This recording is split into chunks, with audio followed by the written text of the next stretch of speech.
अस्सलामुअलैकुम, जुम्मा मुबारक। You're watching good morning public with me, और मुझे कहते हैं सुहाब सर। मेरे साथ मौजूद है रिस्पेक्टेड अब्दुल रऊफ साहब। अस्सलाम वालेकुम। वालेकुम और अस्सलाम सलाम सर। तमाम लोगों को देखने वाले हैं।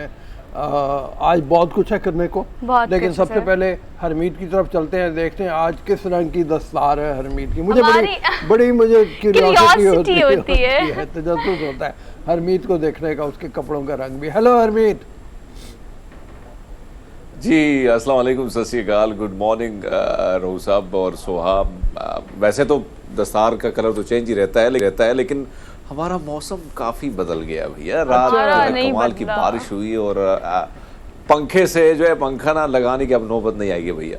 अच्छा, इस किस्म का मौसम हो गया। और लेकिन लाहौर में ऐसा बिल्कुल नहीं है हरमीत, लाहौर में ऐसा बिल्कुल नहीं है। गर्मी के मारे लाहौरी बेचारे अभी भी इस्लामाबाद के मौसम को शदीद मिस कर रहे हैं। और सर आज सुबह भी गर्मी थी। बाकी मुल्क में भी मैं देखता हूँ कि कराची का टेम्परेचर भी काफ़ी ज़्यादा है, अभी कोई इतनी कमी नहीं हुई उसमें। और हम भूल जाते हैं हम भी जिक्र करना, लेकिन यह है कि सैलाबज़दा इलाकों में अभी भी ख़ास तौर पर सिंध में हालात बहुत ख़राब है। पानी खड़ा हुआ है, बहुत से इलाकों में गर्मी है, शिद्दत है टेम्परेचर की, उसके साथ मच्छर, डायरिया, मलेरिया, पता नहीं क्या क्या कुछ है। तो आज कोशिश करेंगे कि उस हवाले से भी बात करें। लेकिन इस वक्त मैच चल रहा है बांग्लादेश के साथ पाकिस्तान का, और पाकिस्तान ने आज फिर वही किया। 167 रन मेरे ख्याल में इन्होंने बनाए हैं और बांग्लादेश को एक आसान टारगेट दिया। रिजवान के अलावा फिर यही हुआ कि कोई बैट्समैन हमारा चल नहीं पाया। बाबर आजम भी 22 रन करके आउट हो गए। उसके बाद जो हमारा मिडल ऑर्डर क्लैप्स होता है वही हुआ, चाहे शान मसूद हो, चाहे इफ्तिखार हो, चाहे आसिफ हो, कोई भी रन्स नहीं कर पाए। इस वक्त बैटिंग चल रही है बांग्लादेश की। थोड़ी देर पहले मैंने देखा था तो 13th ओवर में 87 तकरीबन उन्होंने कर लिए हुए थे, और अब शायद थोड़े से बढ़ गए हों। और शादाब और नवाज़ गेंदें कर रहे हैं, और शादाब को तो मार पड़ गई थोड़ी सी, लेकिन यह है कि नवाज़ काफ़ी कंटेन उसने किया हुआ था, काफ़ी इकॉनमी उसकी बेहतर थी। तो बहरहाल अब क्या किया जाए, मतलब हम कहें कि दुआ करें पाकिस्तान जीत जाए, तो कितनी दुआएं करें पाकिस्तान के जीतने के लिए? मैच ना देखें, प्लेयर ही परफॉर्म ना कर। नहीं सर, ये बेहतरीन तरीका है मेरे मायूसी का। मायूसी से होना नहीं चाहिए, लेकिन मैंने कोई मैच नहीं देखा, इसीलिए बड़ा मैच समेत कोई कमेंट अबाउट नो कमेंट। और आवाम का भी इस वक्त यही हाल है। हमने तो उनके तबसरा करना है, हमें स्क्रीन की डिमांड है कि हमने उनके बारे में बात भी करनी है और हमने टेक्निकलिटीज़ को भी डिस्कस करना है। लेकिन हमारी दुआओं के साथ साथ सर कारकर्दगी और जो फ्लॉज हैं, जो कमियाँ हैं, उस पर काम करना, उसको दूर करना भी टीम के लिए उतना ही ज़्यादा ज़रूरी है, जिस पर उस तरह से काम नहीं हो रहा। मिडल ऑर्डर की आप बार बार बात करते हो, और बारहा हर मैच पे, चाहे वो किसी भी सीरीज का हिस्सा हो और हम किसी भी मुल्क के साथ मैच को देखें, तो हमेशा एक ही चीज होती है जो कॉमन होती है और जो खराब करती है पूरे मैच को, वो है मिडल ऑर्डर। सर उनको भी ऑब्वियसली पता होगा, but why they are not working on it. और किस तरह से हम किस कॉम्बिनेशन को, या आप किस कॉम्बिनेशन को समझते हैं कि शायद वो हमारे मिडल ऑर्डर को थोड़ा बेहतर कर सकती है? हमारे कप्तान की बात की जाए, कोच की बात की जाए, तो हरमीत हम इस चीज़ को डिस्कस बहुत कर रहे हैं और हमारे समेत तमाम लोग डिस्कस कर रहे हैं, but we can not working on it. बिल्कुल आपकी बात ठीक है। रिस्पॉन्सिबिलिटी अगर हमने देखी है तो पाकिस्तान की रिस्पॉन्सिबिलिटी, पाकिस्तान के जो मैच होता है, हम देखते हैं कि 2 खिलाड़ी ऐसे हैं जिस पर ये रिस्पॉन्सिबिलिटी होती है, और अगर वो आउट हो जाएं, वो जल्दी चले जाएं, बाबर और रिजवान, तो उसके बाद जो सूरत हाल होती है वो आपके सामने है। हम देखते हैं आसिफ साहब को भी कि वो जब खेलते हैं आम मैचेस में तो वो छक्कों की बौछार कर देते हैं, लेकिन जब वो आते हैं मैच खेलने के लिए, बैनुल-अक़वामी मैच खेलने के लिए किसी और टीम के साथ, तो फिर उसकी हालत ये होती है कि एक छक्का लगाया और सीधा पवेलियन लौट गए, या लगाया भी नहीं, बैट वो हम जो सारी सूरत हाल है हमारे सामने होती है। ये जो चीज़ है इसको दूर करना है। तजुर्बाकार कुछ लोग जो हैं, मैं खासकर शुएब मलिक की बात इसलिए करूँगा, रोहू साहब भी शायद इससे एग्री करेंगे कि मिडल ऑर्डर को कैसे संभालना है, कैसे विकेट को संभाल के खेलना है, वो शुएब मलिक से कोई बेहतर नहीं जानता। एक अच्छा खासा तजुर्बा है उसका, 22-23 साल का तजुर्बा है। तो मेरे ख्याल में कम से कम जो है आपने उनके तजुर्बे से फ़ायदा उठाना चाहिए था। अब जो नए खिलाड़ी हैं, हम बहुत ज़्यादा उनकी बातें तो करते हैं, लेकिन वहाँ पे उनकी परफॉर्मेंस बड़ी ज़ीरो आ जाती है। खुशदिल को आप देखें, दीगर खिलाड़ियों को देखें, तो उनकी आगे अभी बांग्लादेश के सामने ये सूरत हाल है। तो न्यूजीलैंड तो इस वक्त बड़ी टॉप की टीम है, उसके साथ मुकाबला करना और भी टफ होगा। और ग्राउंड भी उनका, पिच भी उनकी, वहाँ कम से कम वो जो तमाशाई हैं वो भी उनके, तो वो खेलना बड़ा प्रेशर में। और ऑलरेडी पाकिस्तान में इतनी बड़ी सीरीज आप अपने वतन में, अपनी रियासत में, अपने सरजमीन पर आप हार चुके हैं, तो जाहिर बात है मायूसी तो बहुत है। सो है, मैं खुद भी मायूस हूँ और शायद मेरे साथ समेत तमाम तर जो देखने वाले हैं वो भी मायूस होंगे इस कारकर्दगी से।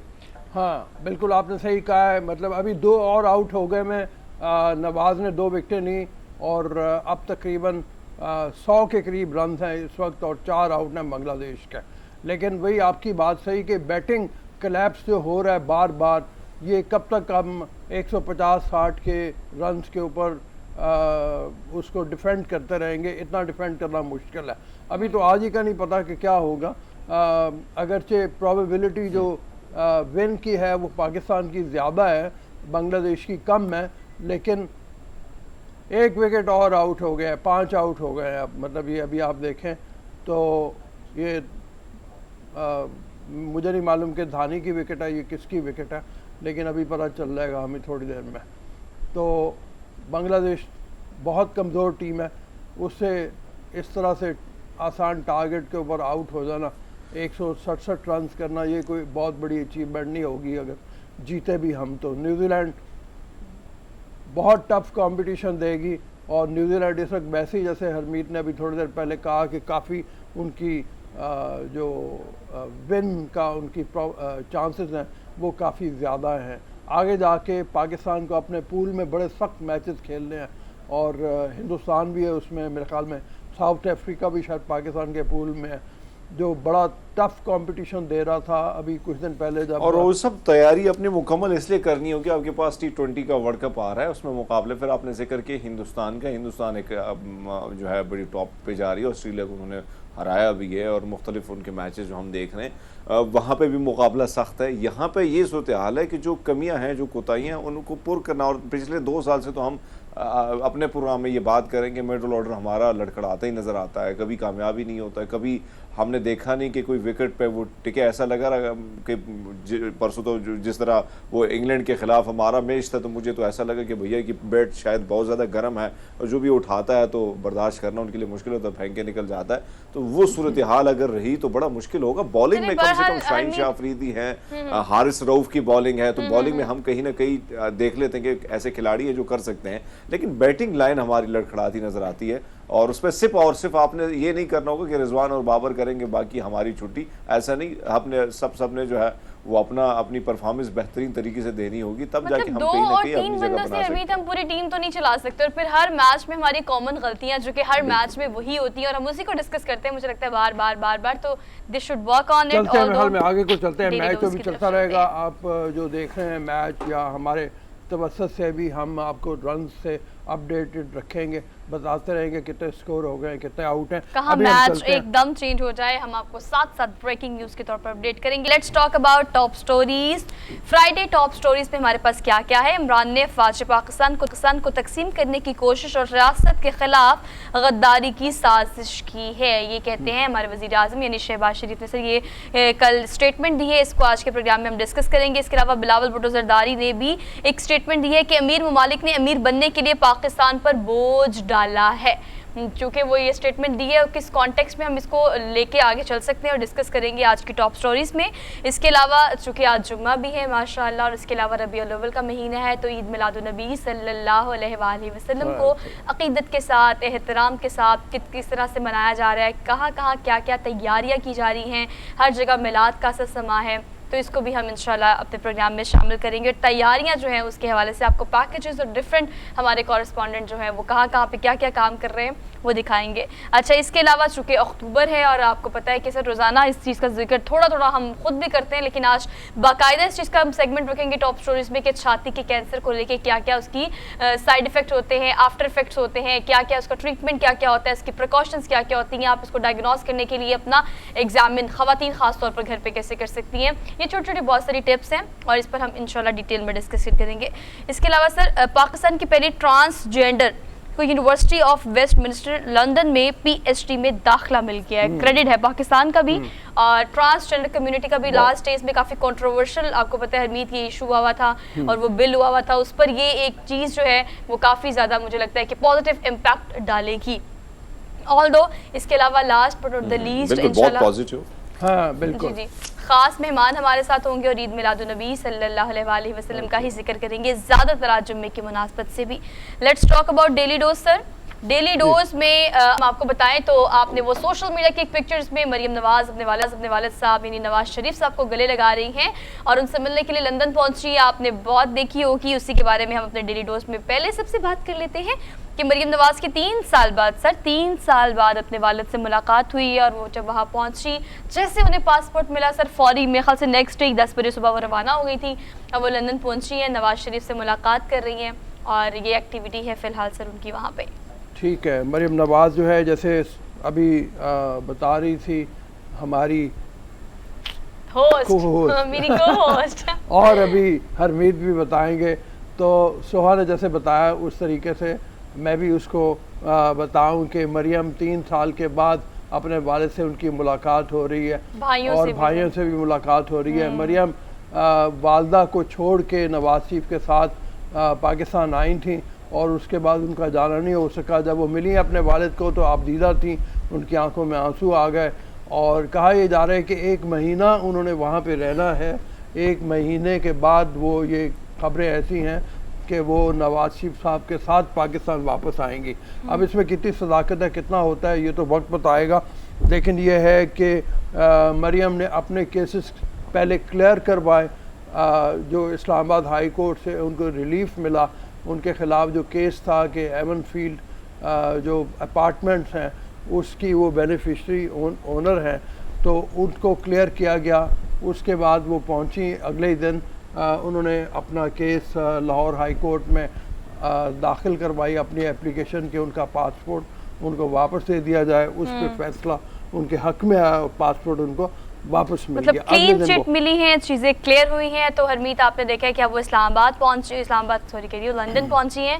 लेकिन आपको पता है हरमीत, मतलब बहुत सारी चहमगोइयाँ भी हो रही हैं। डेली डोज का ये हिस्सा है, इसलिए हम इसको तो ब्रीफली डिस्कस नहीं करेंगे। कहा जा रहा है कि वो वहाँ इसलिए गई हैं कि वो नवाज शरीफ को लेकर वापस आए और उनका ये स्टेटमेंट भी थी कि बस एक दरख्वास्त का फासला है, ज़्यादा नहीं है। लेकिन ये ज़रा इमोशनल मूवमेंट था, तो हमने कहा ये ज़रा आपको दिखाते हैं। Apart from all these cases, apart from this के वो 3 साल बाद पॉलिटिकल जो भी इस वक्त हर्डल्स थी उनसे निकल कर गई हैं, लेकिन वालिद से मिलकर यकीनन वो आबदीदा थी और एक पिक्चर बड़ी वायरल हुई है, लोगों को बड़ी क्लिक कर रही थी, तो हमने सोचा डेली डोज का हिस्सा बना लेते हैं। अच्छा जी, आगे चलते हैं। आगे चल के आपको अगली खबर देते हैं जो कि इंटरेस्टिंग सी है। डेली डोज में हमारा हमेशा खासा यही होता है कि मुख्तलिफ खबरें हम देते हैं। टायर सर जो होते हैं जो बिल्कुल नकारा हो जाते हैं, जो पंचर हो जाते हैं, उसके बाद किसी काम के नहीं होते, उनसे आप क्या क्या कर सकते हैं? जस्ट इमेजिन आप क्या क्या कर सकते हैं। घर का वॉश बेसिन बना सकते हैं, घर का टब बना सकते हैं, सर फानूस बना सकते हैं। ये जनाब एक आर्टिस्ट है और नाकारा टायरों से कारआमद चीज़ें बनाने वाला ये आर्टिस्ट है सर। सदीकुल्लाह इनका नाम है और इन्होंने ये अपने जब ये देखा कि नाकारा टायर फेंक दिए जाते हैं और वो कहते हैं कि उनको या तो जलाया जाता है या फैक्ट्रियों में जलाने के काम में आते हैं, तो उन्होंने सोचा कि उससे मुख्तलिफ चीज़ें बनानी शुरू कर दें और उन्होंने इस तरीके से फिर अपने बलूचिस्तान से इनका ताल्लुक़ है और इन्होंने मुख्तलिफ इलाकों से कलेक्ट करने शुरू किए पुराने टायर, उनको लेके इन्होंने फर्नीचर बनाया, टब बनाया। सबसे पहला जो टायर इन्होंने था वो इन्होंने जानवरों के लिए एक टब बनाया। मतलब घर में पेट्स रखे हुए थे, उनके लिए कोई टब नहीं मिल रहा था, सामने टायर नजर आया, उसको निकाला, टब बना लिया। जब टब बनाया तो छोटे भाई ने कहा भाई इससे तो सर झूले भी बनाए हुए हैं, देखिए ये तो मैं देख रही हूँ। और हाँ। सर सांप भी, मसनूई सांप भी बना दिया उन्होंने, फानूस बना दिया उन्होंने, वॉश बेसिन बना दिया उन्होंने और ऐसी कारआमद चीज़ें जो कि हम बेसिकली ऑन स्क्रीन अभी आपको दिखा रहे हैं। मीर ऐसे हम नहीं सोच सकते थे कि टायरों से इतने अच्छे काम भी हो सकते हैं। हरमीत कमाल हुआ ना। बहुत रऊ साहब, मैंने तो खुद इधर जाके एक रिपोर्ट भी बनाई थी, शायद आपको याद भी होगा और अपने टेलीविज़न पे चलाई भी थी। यहाँ पे भी कुछ ऐसे है, लेकिन ये आप देखें ना कि इसने तो बड़ी मुख्तलिफ़ किस्म की जो चीज़ें हैं वो बनाई और ये बताया पूरी दुनिया को कि भाई बहुत सारी चीज़ें हम वैसे रद्दी की टोकरी में डाल लेते हैं या उसका इस्तेमाल जो आपने जिस तरह की टायर की बात है जो उसको या तो जला दिया जाता है या किसी ऐसी जगह फेंक दिया जाता है, तो उससे भी वो भी बड़ी करामत साबित हो सकती हैं और बड़े डेकोरेशन उन्होंने की और बड़े डेकोरेट किए चीज़ों को और जिस तरह फानूस से लेकर हर चीज़ अब बड़े खूबसूरत तरीके से सजाई है। तो ये एक अलग कला है, एक अलग आर्ट है और अप्रिशिएट करना चाहिए भैया। इन्होंने अपनी दुकान के साथ एक छोटा सा म्यूजियम भी बनाया हुआ है जहाँ पे ये चीज़ें पड़ी हुई हैं, लोग आते हैं उनको देखते हैं, अप्रिशिएट करते हैं खरीदते भी हैं और सर। इनकी महारत की दाद देते हैं। Yes sir. और मेरे ख्याल में जो भी जाए बलूचिस्तान वो ज़रूर विज़िट करें इनकी शॉप पे या म्यूजियम पे कहना चाहिए, जिस तरीके से इन्होंने इनको किया है। जितना आपको Pollution से- पिक्चर्स जी। में देख जितना आपको पिक्चर्स में देख के इंटरेस्टिंग लग रहा है सर, उतना आपको बाज़ाहिर जाकर भी पता चलेगा कि भी कितना आप नाकारा समझते हो उस टायर को, जिस टायर से उन्होंने इतनी प्रोडक्टिविटी की है, इतनी अच्छी अच्छी चीज़ें बनाई हैं। और इसके अलावा सर ये एक और चीज़ इसको वो बार बार कोट करते हैं कि मैं ये भी समझता था कि जब इन टायरों को जलाया जाता है तो वो आलूदगी की बहुत बड़ी वजह बनती है, पोल्यूशन की बहुत बड़ी वजह बनती है। तो उससे बचने के लिए मैंने कहा कि भी इसको जलाने की बजाय या ज़ाया करने की बजाय ऐसा इस्तेमाल किया जाए जो कि घरेलू इस्तेमाल की बहुत सारी कारामद चीज़ें बनाए और आप घर में इनको इस्तेमाल करें। अच्छा जी सर, आगे बढ़े। आगे चलते अच्छा जी, अगली खबर है समंदरी कचरे से चलने वाली कश्ती। मतलब एक ऐसी कश्ती बनाई है जो कि समंदर पर मौजूद, आप देखते हैं सर ओबियसली सर वो मल्लाह जो बहुत ज़्यादा रहता है समंदर पे और बहुत ज़्यादा ये मास्टरमाइंड ख़ास तौर पर इस अगर कश्ती का देखा जाए तो वही है। सर इनका नाम क्या है?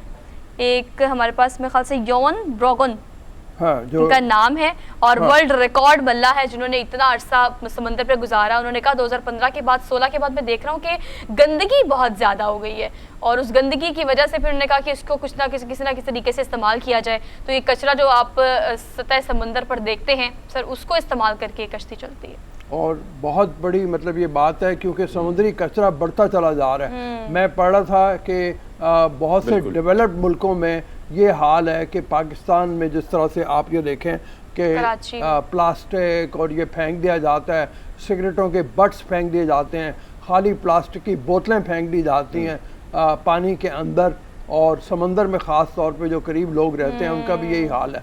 तो जजीरे बन सकते हैं बहुत से प्लास्टिक के, इतना ज़रा प्लास्टिक है। तो उसके हवाले से ये बड़ा अप्रिशिएबल है, बहुत तारीफ़ के काबिल है कि ये कश्ती ऐसी बनाई गई है जो समुद्री कचरा अपने अंदर ले जाती है, फिर उसको इस्तेमाल में लाने के लिए, उसको रिसाइकल करने के लिए वो प्लांट में भिजवाया जाता है। बिल्कुल सर, ऐसे तो ये इस तरह की कश्तियाँ तो जितनी भी हो उतनी कम है। मैंने जैसे कहा कि मैंने ऐसी वीडियोस देखी हैं जहाँ पे समंदर की तह में जाके गोताखोरों ने तस्वीरें लगाई हैं या वीडियो क्लिप्स लगाई हैं, जो इतना ज़्यादा कचरा है कि समंदर की तह के ऊपर एक और तह जम गई है प्लास्टिक की। तो बहुत खौफनाक है, उससे बचना चाहिए। और मैंने जैसे कहा कि ये क्या नाम है इनका, यून बनॉन बनॉन। और सर इसके अलावा आप देखें कि अगर उन्होंने ये बनाई भी है तो उसकी स्पीड मतलब 185 फीट समंदर की सफाई करने वाली ये वो कश्ती है जो फी घंटा 3 टन समंदरी कचरा जमा करती है सर। 3 टन मतलब एक घंटे के अंदर, 1 घंटे के अंदर मतलब आप देखिए 3 टन वो कचरा तो जमा कर रहे हैं, लेकिन वो 3 टन कचरा जो है वो मौजूद है। जैसे सर बार बार एम्फसाइज कर रहे हैं इस बात पे कि हम वो छोटी छोटी चीज़ समझते हैं, सिगरेट के बट्स हो गए, प्लास्टिक हो गए, अब ये छोटी छोटी चीज़ें मिलकर कितना बड़ा कचरे का सबब बनती हैं और कितनी गंदगी का, आलूदगी का, समंदरी आलूदगी का सबब बनती है। लेकिन सर ये तो देखिए ना, प्रोडक्टिविटी ये है कि जी 1 घंटे में देखिए अगर कितना 3 टन नुकसान पहुंचता है अभी हयात को। आपने किस किस्म भी के जो हयात हैं को, उनकी true। ज़िंदगी को भी आपने दाव पे लगा दिया है और अभी बहुत ज़्यादा प्रॉब्लम है। आप देखिए वो आलूदगी भी बढ़ रही है, समंदरी जो है हमने खुद देखा है। और बहुत ज़्यादा हम तो इधर कराची जब जाते हैं तो उधर का इतना बुरा हाल हमने कर दिया है मुख्तलिफ इलाकों का। वहाँ पर ख़ासकर जो इर्द गिर्द बलूचिस्तान के आसपास ये लगता है पूरा समंदर, तो हमें जब वहाँ पे देखते हैं तो एक तरफ तो कराची शहर का पूरा जो गंद है वो वहाँ पे, और फिर हमारे जो लोग हैं हम जिस तरह जाते हैं और जिस किस्म की गंद वहाँ पे मचाते हैं तो वो भी आप देख के भी परेशानी भी होती है। तो ये एक अच्छा इक़दाम है कि कम से कम ये जो ये आलूदगी बढ़ रही है कहीं ना कहीं कमी तो होगी, और कहीं ना कहीं किसी ने ऑप्शन तो दे दिया है, कहीं ना कोई हल तो निकाल दिया और कोई ना कोई काम तो कर रहा है इस हवाले से। तो कम से कम अब हयात को भी हमें बचाना भी है, उनका भी ख्याल रखना है, पानी को भी साफ़ रखना है, माहौल को भी साफ़ सुथरा रखना है। तो इन चीज़ों का खुद भी ध्यान रखना होगा।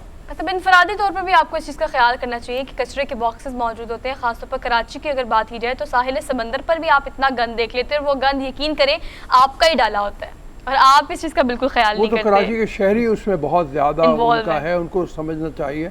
और जो टूरिस्ट हैं जो उनको भी जाना चाहिए तो मतलब एहतियात करनी चाहिए।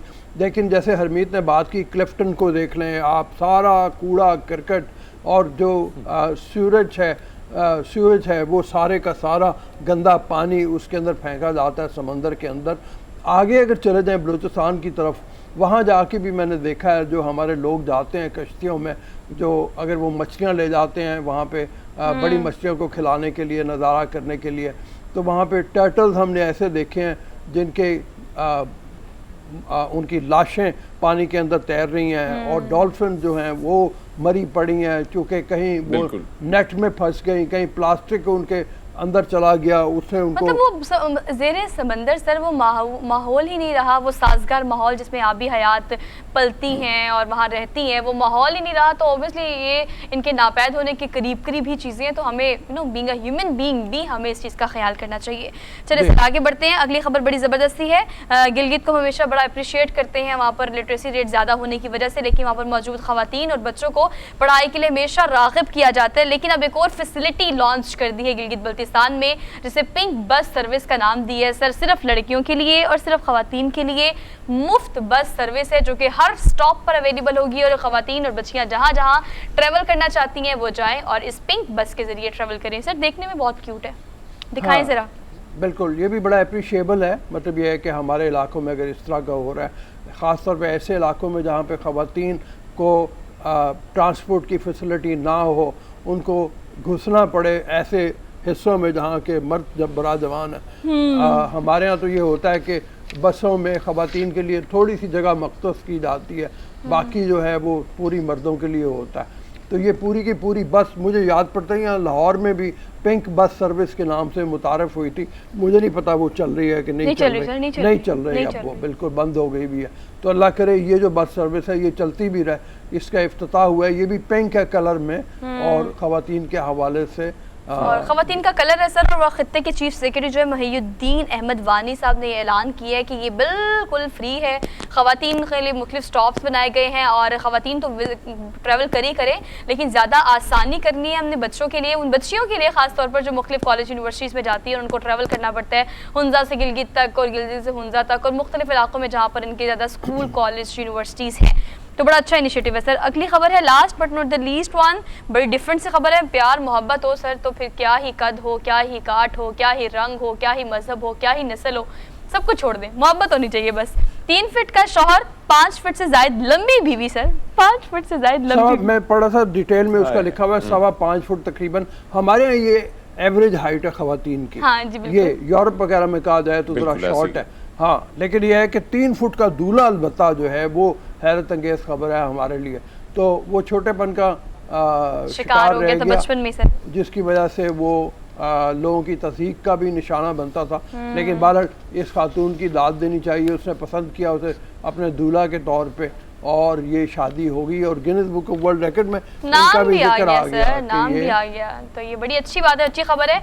लेकिन सर वो मोहब्बत की शादी है, और वो ये बार बार कह भी रहे हैं कि हम अगर मोहब्बत करते हैं किसी से तो फिर ये सब चीज़ें मायने नहीं रखती। और सर ये बंदा बहुत इंटेलिजेंट है, काम बड़ा ज़बरदस्त करता है। ऑब्वियसली हम देखते हैं हमेशा, जो भी पाकिस्तान समेत पूरी दुनिया में अगर आपके पास एक चीज़ की कमी होती है, और उसे माजूरी कहें या ना कहें, तो उसके अलावा बहुत सारी ऐसी चीज़ें होती हैं जो अल्लाह पाक ने आपके अंदर एक्स्ट्रा ऑर्डनरी डाली होती हैं। तो ये एक्स्ट्रा ऑर्डनरी इस लिहाज से भी है कि काम बड़ा ज़बरदस्त करते हैं। लेकिन जी मोहब्बत हो गई, उन्होंने कहा कि कोई और चीज़ इस मोहब्बत के आड़े नहीं आ सकती, हम शादी करेंगे। और माशाल्लाह हैप्पी फैमिली, और ये हैप्पी फैमिली के पिक्चर्स जो है वो Guinness book of world record ने भी अपने 2023 के रिकॉर्ड में और शुमारे में जो है वो सर शामिल कर लिया। अब लेते हैं ब्रेक, हाँ, की तरफ ब्रेक के बाद वापस आएंगे जी। दोबारा हाजिर है ब्रेक के बाद। कल सदर साहब ने पार्लियामेंट के मुश्तरका इजलास से ख़िताब करना था, और वो ख़िताब उन्होंने किया, यूँ लगता है जैसे खाली हॉल से ख़िताब किया, चूँकि तमाम बड़ी पॉलिटिकल पार्टी जो हॉल के अंदर मौजूद थी वो उठ के बाहर निकल गई। पीपल्स पार्टी हो, नून लीग हो, जमीयत उलमा इस्लाम हो, उनकी इत्तेहादी जमातें हों, तमाम के तमाम बिल्कुल बाहर निकल गए। और प्रेसिडेंट साहब बस अपने आप से ही बातें करते रहे। 14 मेंबरान कुल टोटल जो थे, इवन पीटीआई के मेंबरान मौजूद नहीं थे वहाँ पे। जो उन्होंने बातें की वो यही है कि इलेक्शन हो जाएं फौरी तौर पे, ये इलेक्शन का साल होना चाहिए। और उसके बारे में भी राना सनाउल्लाह का ये कहना था कि ये सदर बन के नहीं बल्कि पीटीआई के एक रिप्रेजेंटेटिव बन के उन्होंने इजलास से ख़िताब किया। उसके साथ दूसरी चीज़ देख लें तो कल वज़ीर आज़म ने एक ख़िताब किया, एक जगह एक वो मौजूद थे जहाँ पे उन्होंने कहा कि ये शख्स जिसका नाम इमरान खान है ये टोटल फ्रॉडी है, इसने जिस तरह की साइफ़र के मामले में मुल्क को बदनाम किया, उससे पहले भी वो एक दो दफ़ा कह चुके हैं कि मुख्तलिफ़ मुल्कों के वज़ीर आज़म या सदूर जब उनसे मिलते हैं तो वो गिले शिकवे करते हैं। ये इमरान खान को उन्होंने फ्रॉडिया क्यों कह दिया? सदर का इजलास से जो खिताब था उसके बारे में बातें क्या हुई, क्या मतलब उसको देखा जाए किस तरीके से। नज़ीर लगारी साहब हमारे साथ मौजूद हैं, उनसे इसके बारे में बात करते हैं। अस्सलाम वालेकुम लगारी साहब। जी वालेकुम रऊफ साहब।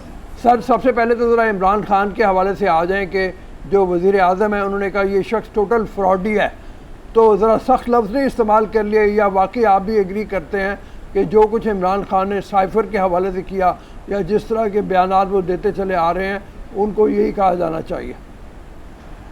बात यह है कि उनका मनसब है, वो कह सकते हैं, और एक ये कि वो सियासतदान हैं, एक सियासी पार्टी के सरबराह हैं, मुल्क के वज़ीर आज़म हैं और मद्दे मुकाबिल भी साबिक वज़ीर आज़म हैं।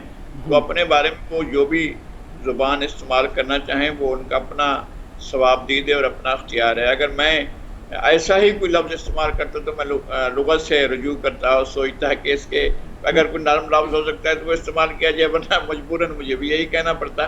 लेकिन उसके लिए मैं ज़रूर देखता मुतबादिल लफ्ज़ मौजूद है, क्योंकि ये फराड इंग्लिश का लफ्ज़ है और फिर फराडिया तो उसने 4 चांद लगा दिए उसको। बिल्कुल ठीक है। अब उन्होंने बात ये की कि इमरान खान ने पूरी मुल्क को तकसीम किया, अफवाज को तकसीम करने की कोशिश की, रियासत के ख़िलाफ़ गद्दारी की साजिश की। ये भी आगे चल के मतलब वो बातें आ जाती हैं। तो कल जो ज़बान है, ये जो बातें हैं, वो बड़े एक जले कटे अंदाज में उन्होंने ये बातें की हैं कि इस हद तक तो बिल्कुल ठीक बात है कि इमरान खान ने मुल्क को तकसीम कर दिया, नौजवानों को इस तरफ लगा दिया कि जो मुल्क के लिए फ़ायदेमंद नहीं है। इस हवाले से बात कीजिए। जी, वो मेरा ख्याल है कि ये बात तो बहुत वाज़ेह हो चुकी है, बल्कि उन्होंने वो जो हमारे ताकतवर लोग अपने असासे बनाते रहे थे वो तो उनके वो असासे भी ले उड़े।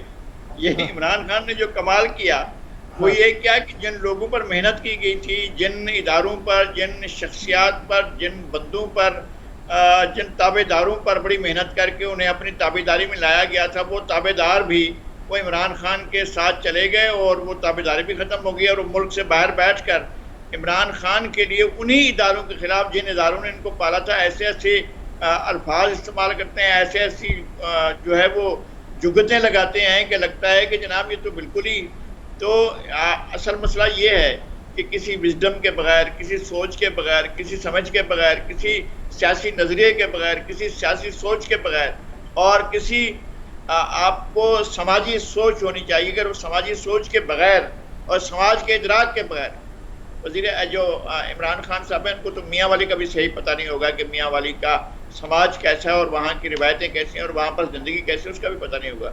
जब आप ऐसे लोगों को मरकज़ी धारे में लाकर और मरकज़ी धारे के ऐन दरमियान में छोड़ देंगे और कहेंगे जनाब हवा के ज़ोर पर और हमारे ज़ोर पर तैरते चले जाओ, तो वो कहीं ना कहीं डुबकियाँ भी लगाएंगे और इस तरह की बातें भी होंगी। वो ऐसा हो रहा है इनके साथ। अच्छा हरमीत जी।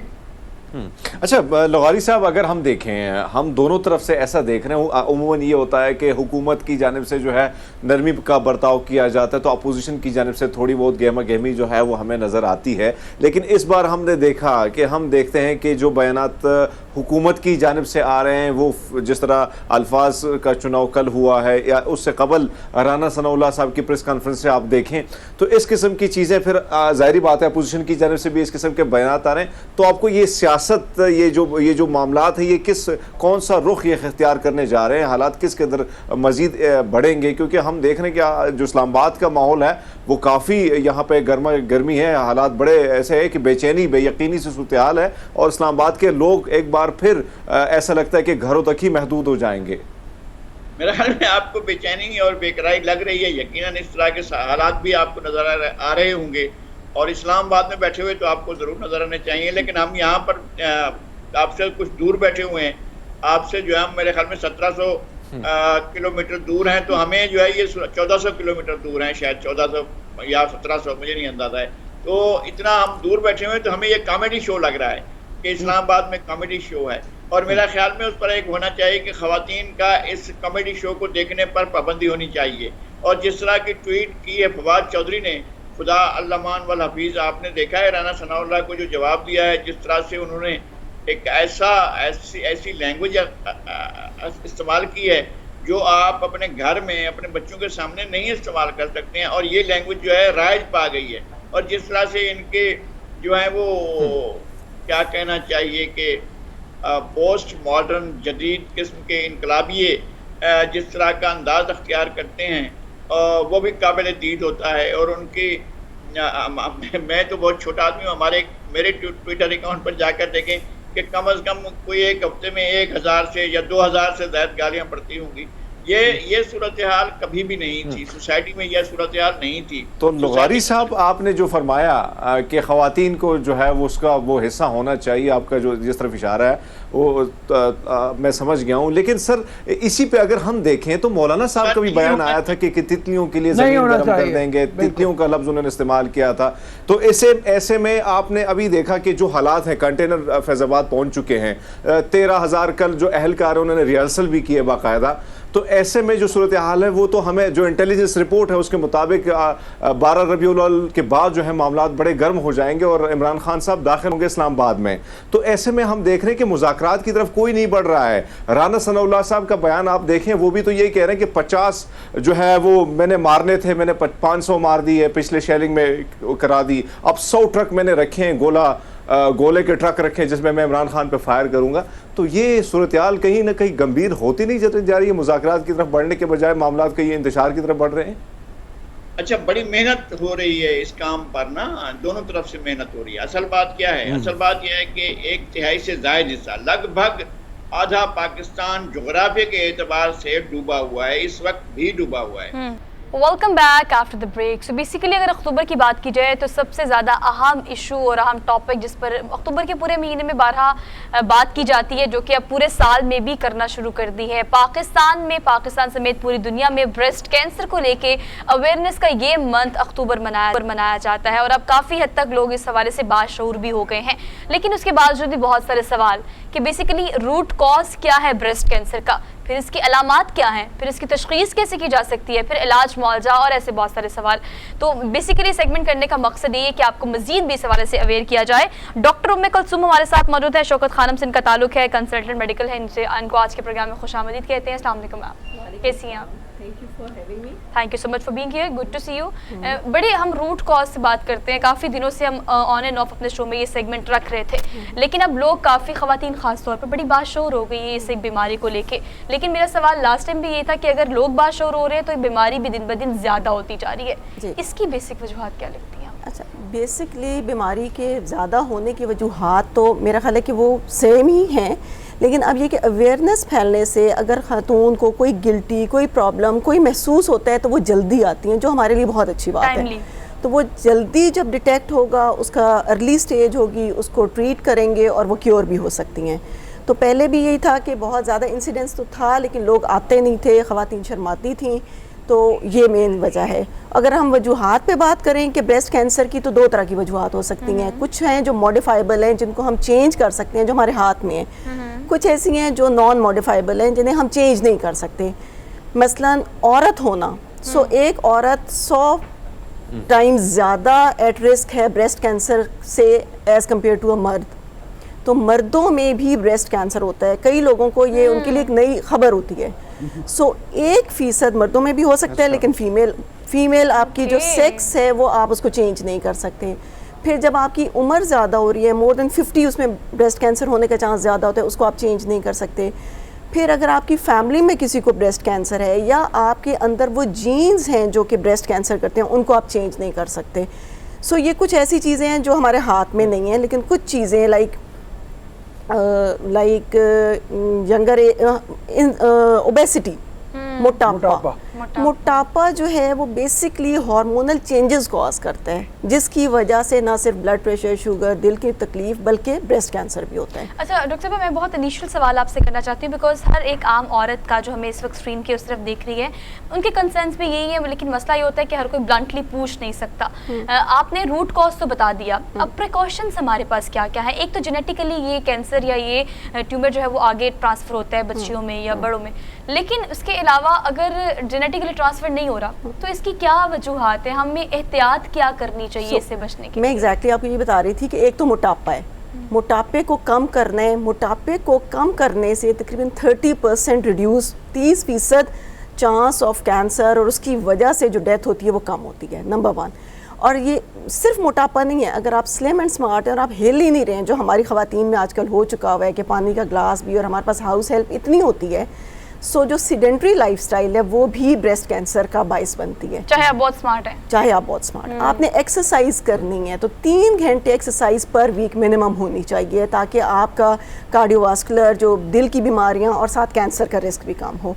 इसके अलावा ये है कि जो ख़वातीन हैं जिनकी बच्चे पैदा होते हैं, ब्रेस्ट फीडिंग उसका भी प्रोटेक्टिव रोल है कैंसर, ब्रेस्ट कैंसर को कम करने में। सो हमारी जो स्टडीज़ हैं वो एग्जैक्ट ड्यूरेशन नहीं बताती हैं कि कितनी ब्रेस्ट फीडिंग कितनी देर की वो जो है वो प्रोटेक्टिव है, लेकिन जो हमारे दीन में कि मिनिमम 2 साल या तो एटलीस्ट ब्रेस्ट फीडिंग को भी प्रमोट करना चाहिए। बिल्कुल करना चाहिए। आपने ये बताया कि ओबेसिटी ख़ास तौर पे है, इसके अलावा जाहिर है कि मतलब उसमें देखा जाए तो हेल्दी लाइफस्टाइल की बात आ गई।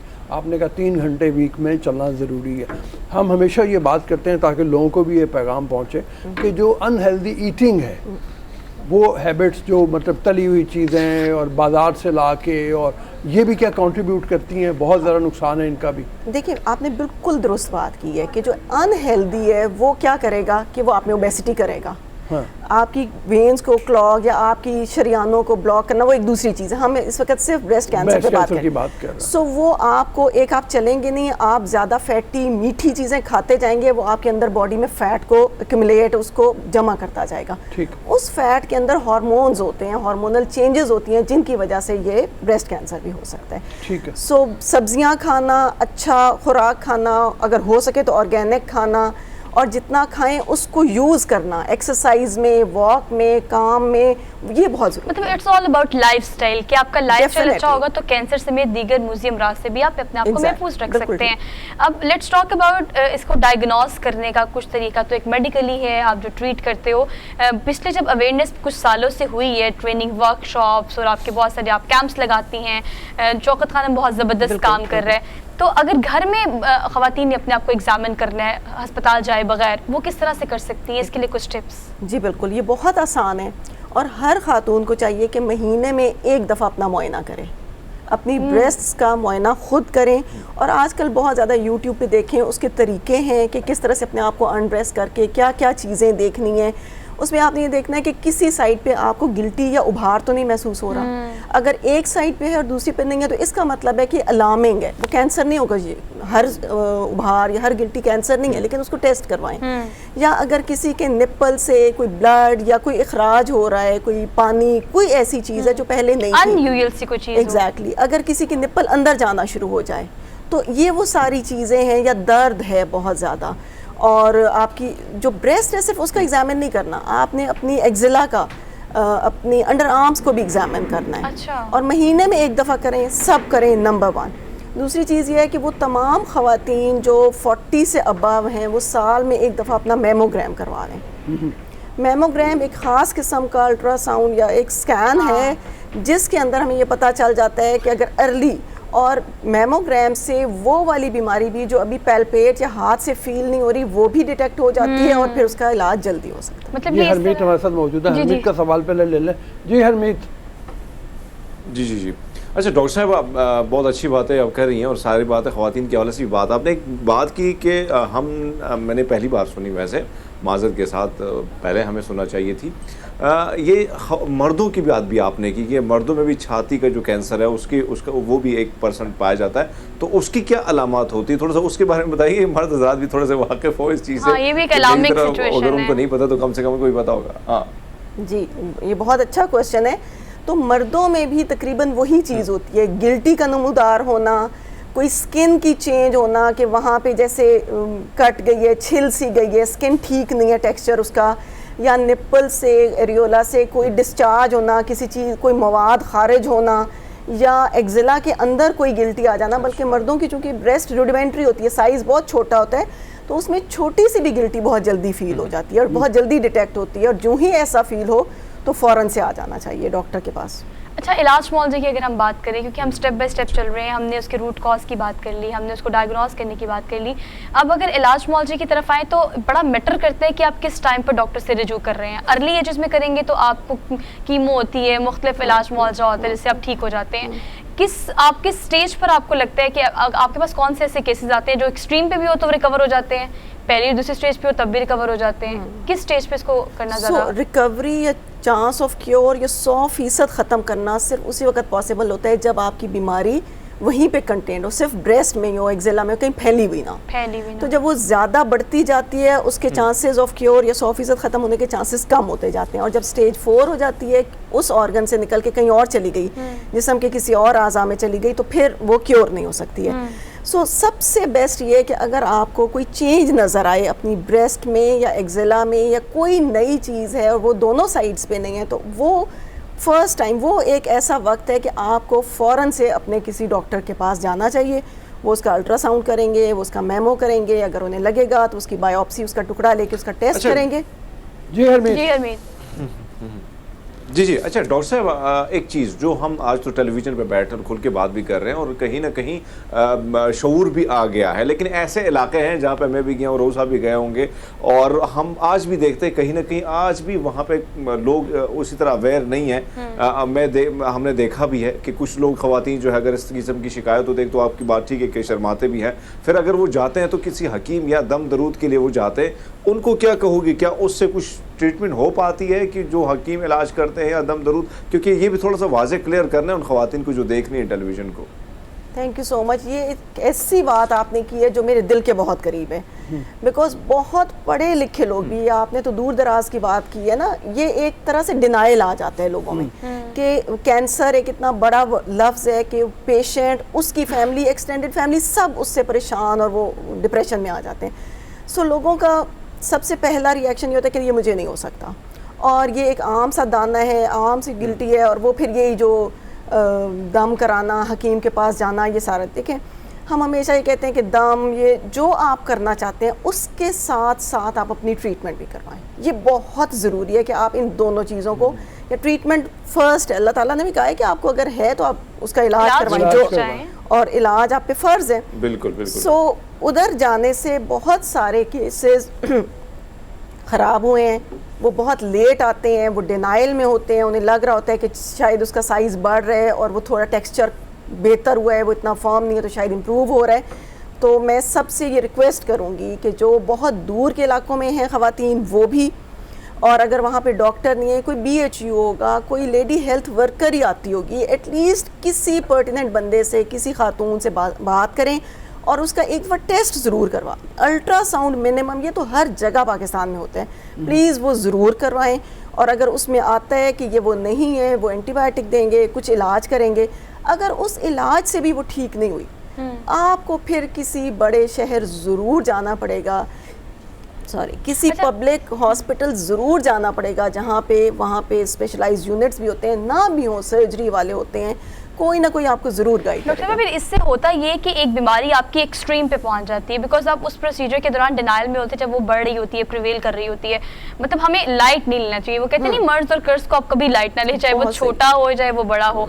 लेकिन अगर एज फैक्टर की बात करें, आपके पास जो केसेस आते हैं, जो आप देख रही हैं, जो रिकवर हुए हैं या जो इस वक्त आप देख रही हैं, उसमें एज फैक्टर क्या है? यंग एज में भी आप ये डायग्नोस हो सकती है, प्रिवेल हो सकती है, या 40+ को ही ज़्यादा आपने देखा है? नहीं, वैसे तो ये है कि इसका इंसिडेंस उम्र बढ़ने के साथ साथ बढ़ता है। सो 50 के बाद इसका ज़्यादा चांस होता है, लेकिन यंगर एज पे भी होता है। और जो यंग एज पे होता है वो यूजुअली फेमिलियल, मौरूसी या ख़ानदानी या जेनेटिक रीजंस की वजह से होता है। खैर, कुछ ना कुछ ये जो हमारे एनवायरमेंटल फैक्टर्स हैं, इनकी भी एक रीज़न होती है। और जो सबसे छोटी हमारे उसमें एज है ब्रेस्ट कैंसर की, वो 6 इयर्स है।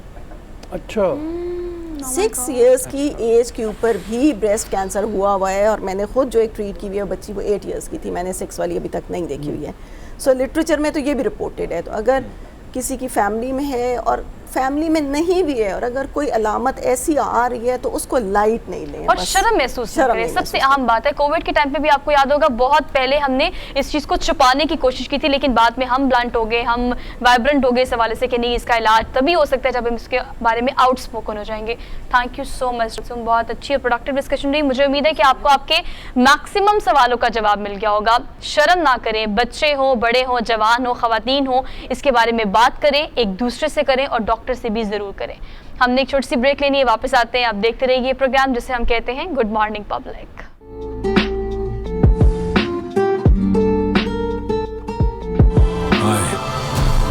बहुत प्रॉब्लम्स आए स्कूल में, प्राइमरीज में, secondary, higher secondary, college, university में, continuous bullying, discrimination, harassment, stigma and it was very common. लेकिन मुझे ये था कि मैंने इन सब चीज़ों को वजह से रुकना नहीं है और मुझे आगे बढ़ना है, और एजुकेशन ही वो चीज़ है जिससे हम सोशल चेंज लेकर आ सकते हैं। अच्छा सारों, ये बताइए कि बहुत अच्छी बात आपने की, मुझे आपने याद है। हाँ, सारों ने इससे पहले बहाउद्दीन ज़किया यूनिवर्सिटी से एमफिल किया, उस वक्त भी हमने ख़बरों में इनका जिक्र किया था और हमने इनको खराज तहसीन पेश किया था। तो आपकी तालीम जो है वो मैं ये जानना चाह रहा हूँ, जैसे आपने कहा मुश्किलात बड़ी होती हैं, आप ख़वातीन के कॉलेज में पढ़ी या मर्दों के कॉलेज में पढ़ी? वो को एजुकेशन था यूनिवर्सिटी में, तो एमएससी में बीकॉम भी और उसके बाद एमफिल भी। लेकिन जो ज़्यादा डिस्क्रिमिनेशन या जो ह्यूमन राइट वायलेशन या अब्यूजेस आते हैं हमारी तरफ, वो मेल जेंडर की तरफ से आते हैं। ठीक है। जो मतलब हमारे जो हैं मर्द हजरात होते हैं कि वो उसमें बहुत commonly they treat us like an public property की, जिसको जब दिल करे आप ह्यूमिलेट कर दो, डिस्क्रिमिनेट कर दो, या आप उसमें अपना ऐसा हक जताओ जैसे कि उनके कोई इमोशंस नहीं है या वो इंसान ही नहीं है एट सम पॉइंट। अच्छा सारो, आपको फर्स्ट ऑफ ऑल तो कांग्रेचुलेशंस फ्रॉम माय साइड कि आपको बहुत मुबारक हो कि you cherish the life. Basically आप एग्जांपल हैं, लाइव एग्जांपल फॉर एवरीवन जो भी ट्रांसजेंडर कम्युनिटी है। लास्ट डेज में हमने भी इस पर एक बाकायदा शो किया था, जबकि बिल बहुत कंट्रोवर्शियल हुआ था। बहुत निचले तबके पे और बहुत नीचे की लेयर जो है ना, अभी हम बहुत बेसिक चीज़ों में फंसे हुए हैं, लेकिन आपने beyond the lines, beyond the limits और आउट ऑफ द बॉक्स जाकर यकीनन ये काम किया है। आप PhD के लिए जो आपको अपॉर्चुनिटी मिली है, ऑब्वियसली आप दुनिया घूमेंगी, हर जगह जाएंगी। पाकिस्तान के अलावा दीगर ममालिक में ट्रांसजेंडर कम्युनिटी को किसी और नज़र से देखा जाता है और वहाँ पर बाकायदा इनके हकूक़ कंपैरेटिवली पाकिस्तान से बहुत ज़्यादा है। PhD किस चीज़ पे करने के बारे में आपने सोचा है, या अगर आपने माशाल्लाह इतनी स्टडीज़ कर ली हैं तो आगे आपका क्या काम करने का इरादा है? ट्रांसजेंडर कम्युनिटी के लिए ही काम करेंगी या इसके अलावा कोई और प्लान भी है? देखें, पहली बात तो यह है कि जो अब जो करंट डेवलपमेंट ईरा है जिसमें हम लोग काम कर रहे हैं वो इंटरसेक्शनलिटी का है। हम कम्युनिटीज़ को, हम सोशल ग्रुप्स को अलग अलग नहीं बना सकते, हमने मेन स्ट्रीम करना है। और मैं कभी भी इस चीज़ के हक़ में नहीं हूँ कि ट्रांसजेंडर्स को अलग से ट्रीट किया जाए, उनके लिए अलग अलग चीज़ें या इंटरवेंशंस बनाई जाएँ, बल्कि इंटीग्रेट किया जाए उनको मेन स्ट्रीम सोसाइटी में, पॉलिसीज़ में, या हमारे जो भी डेवलपमेंट प्रोग्राम्स हैं। And second thing is that मैं 2013 से ट्रांसजेंडर्स कम्युनिटी के लिए काम कर रही हूँ। ड्यूरिंग कॉलेज भी, स्कूल भी और यूनिवर्सिटी भी एज अ वॉलंटियर मैंने स्टार्ट किया लोकल कम्युनिटी बेस्ड ऑर्गेनाइजेशन से, फिर local, provisional, national, regional, international.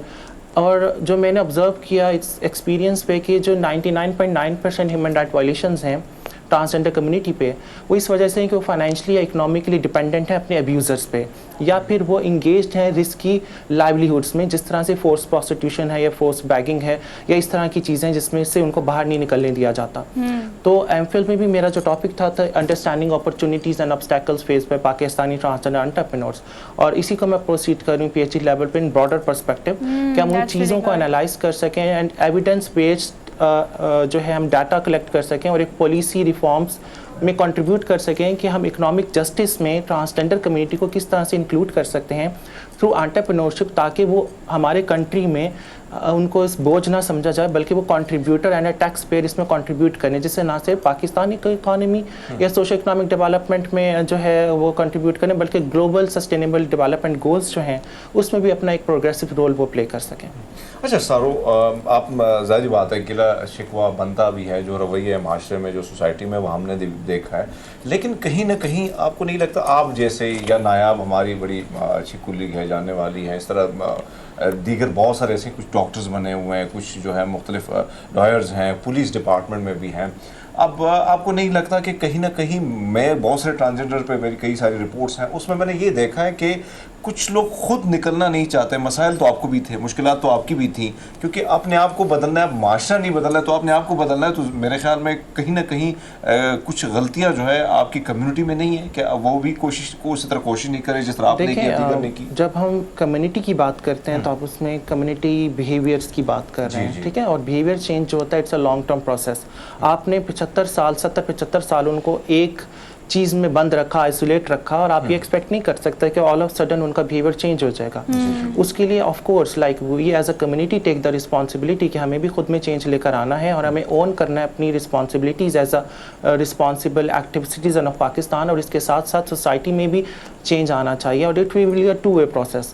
And specially I will like highlight कि अभी आपने नयाब का नाम लिया, हमारे जो कल्चर है ख्वाजसरा कल्चर, उसमें हमारे रिश्ते होते हैं। Nayab is my mother in the khwajasara culture and she supported me a lot. और इसके अलावा जो मेरी गुरु हैं महानूर, मतलब आपका जो एक कंट्रीब्यूशन होता है अच्छे लोगों का, मतलब वो बहुत इंपॉर्टेंट होता है। कम्युनिटी सपोर्ट जिसे हम पीयर सपोर्ट कहते हैं, और उसमें मेरा ख्याल है कि अच्छे लोग मिलना वो बहुत अच्छी चीज़ होती है, जो कि मेरा ख्याल है कि बहुत कम लोगों को उस तरह से प्रिविलेज मिलता है। और इसके साथ साथ जो एक इम्पॉर्टेंट चीज़ है वो है फैमिली सपोर्ट। मैंने शुरू से ही मैंने कभी एक दिन के लिए भी घर नहीं छोड़ा, किसी भी हालात में, किसी भी सूरत में, क्योंकि जैसे कहते हैं ना कि charity begins at home, so change begins at home. ऐसा नहीं हो सकता कि आप अपने घर को बदल ना सको, आप अपने घर वालों को ना बदल सको और आप दुनिया बदलने चल लो, तो चेंज होता है वो घर पर आता है। एंड आई फील लाइक कि मेरे सबसे बड़ी PhD से भी बड़ी सक्सेस ये है कि मैं अपने घर में अपनी फैमिली के साथ एक्सेप्टेंस के साथ रहती हूँ। एक दिन में सब हो गया। आप जिस चीज़ के बारे में बात करिए वो है एक्सेप्टेंस, ना सिर्फ घर से बल्कि माशरे में, professionally, personally, in a society and everywhere. तो ये एक्सेप्टेंस जो है इसकी कोशिश हमें भी करनी है और आप तो माशाल्लाह ऑलरेडी बहुत अच्छा काम कर रही हैं। Thank you so much for being there in Islam. Good to see you and best of luck from our side आपकी PhD के लिए। हाँ जी, बहुत मेहरबानी और बहुत बहुत मुबारक आपको और best of luck. Yes sir, हमने एक ब्रेक लेनी है छोटी सी, जल्दी से ब्रेक के बाद वापस आते हैं। देखते रहिए गुड मॉर्निंग पब्लिक।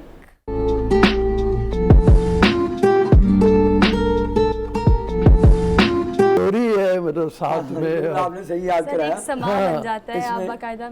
इसमें जो शेर आता है ना, जिब्रील आया झूला झूलाने लोरी दे दी शान, जी जी, तो उसी नाम से मशहूर। आपने बहुत अच्छी बात की याद कराई है पुरानी। अच्छा, माशाल्लाह। कितना ये सादत आपको हासिल हुए, कितने साल हो गए होंगे अब नात पढ़ने की? शुक्र अल्हम्दुलिल्लाह। पहले मैं बताता हूँ ना कि वालिद साहब ने हाफ़िज़ कुरान बनाया था ना। जी जी जी जी, तो हाफ़िज़ कुरान पाक अल्लाह ताला ने ऐसा इनाम अदा किया, अवार्ड मिले ना, सदारती अवार्ड भी मिला, बड़े अवार्ड मिले। लेकिन कुरान पाक का जो अवार्ड है ना, उसका जोड़ कोई नहीं। 55 साल अल्लाह ताला ने तरावी बढ़ाने की हिम्मत तौफीक दी। माशाल्लाह माशाल्लाह। वो फिर कुरान पाक की बरकतों से जाहिर है कि पहले हाफ़िज़ कुरान हुए, किरात भी की, किरात में भी गोल्ड मेडल अल्लाह ताला ने अता किया मुझे, फर्स्ट प्राइज, छोटी उम्र में, बचपन में। जी जी जी जी। तो इस फिर वो तकरीबन वो 55 साल हुए, तो इसको समझ लें 50 साल हो गए होंगे। अच्छा माशाल्लाह। बड़ी ये कहिएगा कि माशाल्लाह माशाल्लाह इतने साल तरावी पढ़ाना, के कलाम से इतनी कुर्बत, इतना करीब होना, बहुत सारे दौर आपने इन देखे होंगे। इन सारे वक्त में ईद मिलादुन्नबी सल्लल्लाहु अलैहि वसल्लम अब जिस तरीके से मनाई जाती है, लोग बड़ा एहतमाम करते हैं, गली कूचों को सजाते हैं, लेकिन आज आप इस हवाले से क्या कहेंगे कि हमें अशद ज़रूरत है उनकी तालीमात की, सीरतुन्नबी सल्लल्लाहु अलैहि वसल्लम की। जब आज अफरा तफरी का शिकार है, हम मुसीबत का शिकार हैं, सैलाब जैसी सूरत हाल है, कुदरती आफात इस तरह से, हमारे नौजवानों को या हमें मिल के किस इस वक्त ज़रूरत है इस महीने की सदक़े से या वैसे भी अब फोकस हो जाए दोबारा से इस चीज़ को लेके, उनकी तालीमात को लेकर? जी बेटा, ये आपकी बात बहुत अच्छी आपने बात की है कि सबसे पहली बात तो ये है कि हम खुदा को मानते हैं, खुदा की नहीं मानते। Very true. उसी तरह बेटा हम रसूल पाक सल्लल्लाहु अलैहि वसल्लम की उसवा हसना पर अमल नहीं करते।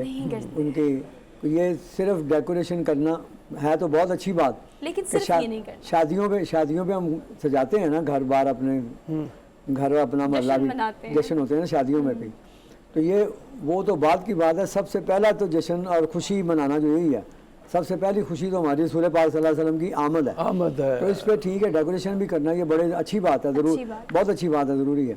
लेकिन इसके साथ कुरानी तालीमात पर, रसूल पाक के अहकामात पर अमल करना वो ज़्यादा ज़रूरी है। बिल्कुल ठीक है सर। एक चीज़ और हो जाए इनायत, कोई उर्दू या पंजाबी हो जाए, हमें इजाज़त ले लेते हैं। जैसे ही मतलब होगा इजाज़त भी लेंगे, हमदानी साहब की नात से हम ख़त्म करेंगे और इंशाल्लाह आपसे इजाज़त लेंगे। आपको सिर्फ यही कहना है, जो पैगाम मेरा सवाल था हमदानी साहब से, वो यही कि ईद मिलादुन्नबी सल्लल्लाहु अलैहि वसल्लम मनाने के लिए, एहतमाम करने के लिए, अक़ीदत और एहतराम का इजहार करने के लिए गलियाँ सजाएँ, सब कुछ करें। लेकिन आज हमें अशर ज़रूरत है, जब दुनिया में अफरा तफरी है, एक दूसरे के हम दुश्मन हैं, कुदरती आफात पाकिस्तान में है, माशी सूरत हाल बहुत ख़राब है, अपनी इस्लाह के लिए सीरत-उन-नबी सल्लल्लाहु अलैहि वसल्लम से ज़्यादा अहम और बेहतरीन हमारे लिए मशवरा कुछ नहीं हो सकता। तो उनकी तालीमात को भी दोबारा से अपनी ज़िंदगी में जगह दें, अपनाएं, वही हमारे लिए निजात का रास्ता है, दुनिया में भी और आखिरत में भी। अब हम आपसे कुछ सुनेंगे और आपसे लेंगे इजाज़त, इंशाअल्लाह को मुलाकात होगी।